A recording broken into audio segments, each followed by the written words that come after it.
10 seconds. 5.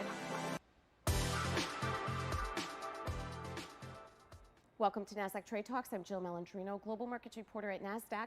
Joining me is Kellyanne Smith, personal finance expert and reporter at Forbes Advisor, a trusted destination for unbiased personal finance advice, news, and reviews to discuss how the holiday shopping season could be upended as supply chain problems are compounding.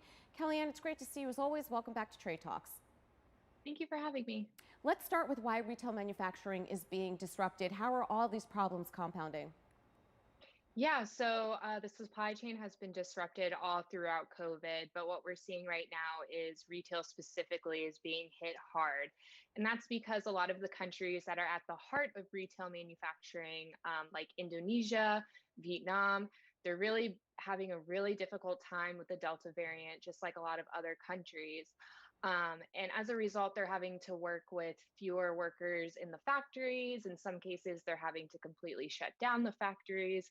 And so there's just less production of a lot of the retail goods that are actually sold here. So we're seeing a lot of these companies really struggle in terms of having enough supply on hand.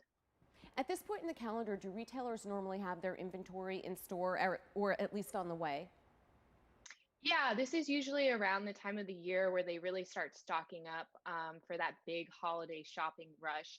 And so when you look at the issues with the factories and then the added issues of logistics, getting the products that are being made from those countries to here, the issue is just compounding. And so they're not really able to stock up right now like they're hoping. And that's going to lead to less products available come the big rush. And in some cases, some companies might even raise their prices a little bit to make up for it. And to my next question, typically retailers offer more attractive discounts throughout the holiday season, and that's why shoppers wait. But with supply chain issues, should consumers start their holiday shopping now? Yeah, it's a really great question. And I know it seems so early right now, but it could be wise to start making your holiday purchases as soon as possible. Like I said, some companies are thinking about raising prices. I know Adidas was looking into it because it's going to lose an estimated 600 million for the second half of this year. And to kind of make up for those losses, it is exploring raising prices a little bit. And if there are products that you're really set on purchasing, they might not be available by the time you get around to shopping closer to the holidays. So it would definitely be a good idea to consider starting to shop now. Is vaccine inequality a threat to the recovery, considering the region's manufacturing largely takes place there? Yeah, vaccine inequality is a huge issue. A lot of people are talking about it right now, but specifically with retail, yes, it is a huge issue.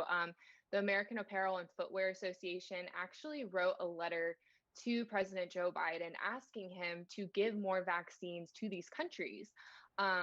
These lower developed countries, they don't have as many vaccines as more developed, richer countries do, and they don't have all of the resources to distribute them in mass vaccination. So vaccine inequality is a huge issue. And as we all have been told by the scientists and the research, is vaccines are the only way out of this pandemic. So vaccine inequality, definitely a huge issue that hopefully will be addressed soon.